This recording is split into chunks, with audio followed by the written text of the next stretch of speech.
Hello friends, welcome to సాకర్స్ heaven. ఈరోజు మనం స్టఫ్డ్ దొండకాయ ఫ్రై ఎలా ప్రిపేర్ చేసుకోవాలో చూద్దామండి. దీన్ని తయారు చేసుకోవడం చాలా ఈజీ. దీనికోసం ముందు మనం కొబ్బరి కారం ప్రిపేర్ చేసుకోవాలి. ఎండు కొబ్బరి ముక్కలు 1 కప్పు తీసుకుంటున్నాను. దీన్ని ఇలా చిన్న చిన్న ముక్కలుగా కట్ చేసుకోండి, లేకపోతే మనకి మిక్సీలో బ్లేడ్లు పాడైపోతాయి. సో ఒక హాఫ్ చిప్ప ఉంటుంది కదా, అది మొత్తం పట్టిందండి. నెక్స్ట్ వెల్లుల్లిపాయలు ఒక 4 కానీ 5 కానీ తీసుకోండి. పసుపు 1 పావు స్పూన్ తీసుకుంటున్నాను. నెక్స్ట్ సాల్ట్ 1 స్పూను, కారం 1 స్పూను తీసుకోండి. మీకు అవసరమైతే తర్వాత మిక్సీ వేశాక టేస్ట్ చూసుకొని ఇంకా అవసరమైతే ఉప్పు కారం యాడ్ చేసుకోండి. ఇప్పుడు మూత పెట్టేసుకొని దీన్ని మెత్తటి పౌడర్ లాగా చేసేసుకోవాలి. ఇప్పుడు ఒకసారి టేస్ట్ చూసుకోండి, పౌడర్ అయింది కదా. మీకు ఒకవేళ కారం కానీ ఏదైనా అడ్జస్ట్ అవ్వకపోతే ఇప్పుడు యాడ్ చేసుకొని ఇంకొకసారి మిక్సీ వేసుకుంటే సరిపోతుంది. ఇప్పుడు దీన్ని మొత్తాన్ని కూడా నేను ఒక బౌల్లోకి తీసేసుకుంటున్నాను. నెక్స్ట్ మనము దొండకాయలు తీసుకొని దాన్ని బాగా శుభ్రంగా వాష్ చేసుకోవాలి. ఇప్పుడు దీన్ని మనం కట్ చేసుకుందాము. ఫస్ట్ అటు సైడ్ ఇటు సైడ్ తీసేసేయండి.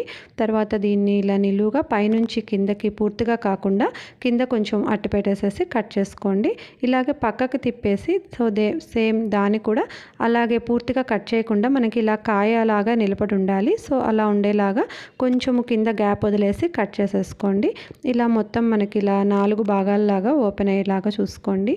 కాయలుగానే చేసుకుంటున్నాం కాబట్టి పూర్తిగా కిందకి కట్ చేయకుండా కొంచెం వరకే గ్యాప్ ఉంచి కట్ చేసేసుకోండి. సో ఇలాగే మనము అన్ని కాయలు కూడా ఇలాగే కట్ చేసి పెట్టుకుందాము. ఇప్పుడు అన్నీ ఇలాగే కట్ చేసి పెట్టేసుకున్నామండి. చూసారు కదా, ఇలా మనకి 4 భాగాలు ఇలా విచ్చుకునేలాగా మనం వంకాయలని కట్ చేసుకుంటాం కదా. సో సేమ్ అలాగే కట్ చేసి పెట్టుకుంటున్నాం. ఇందాక మనం మిక్సీ వేసి పెట్టుకున్నాం కదండి ఈ కొబ్బరి కారాన్ని, దాన్ని వీటిల్లోకి స్టఫ్ చేసుకుంటున్నాం అనమాట.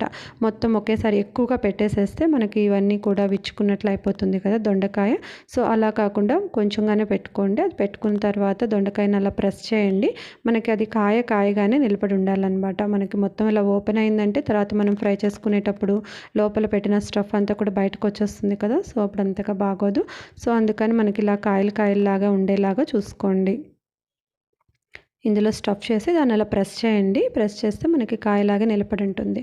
ఇప్పుడు ఇది మొత్తం అన్ని కాయల్ని కూడా ఇలాగే స్టఫ్ చేసేసుకున్నాము.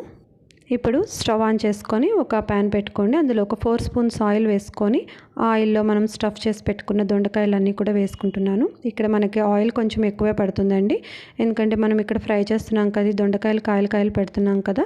సో అందుకని చెప్పేసి కొంచెం ఆయిల్ ఎక్కువే పడుతుంది. ఆయిల్ తక్కువైనట్లయితే ఈ దొండకాయలు సరిగ్గా ఫ్రై అవ్వండి. పైగా లోపలంతా కూడా మనకి మగ్గదు, అలాగే పచ్చిగా కాయలాగే ఉంటుంది.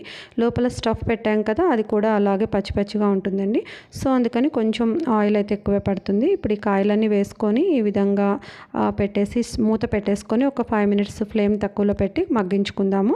మధ్యలో మనం మూత తీసి 5 మినిట్స్కి ఒకసారి కలుపుకుంటూ ఉందాము. ఆ కలిపేటప్పుడు కూడా మొత్తం ఒకేసారి కలపకుండా ఇలా ఒక్కొక్క కాయని కూడా అలా పక్కకి తిప్పుకోండి.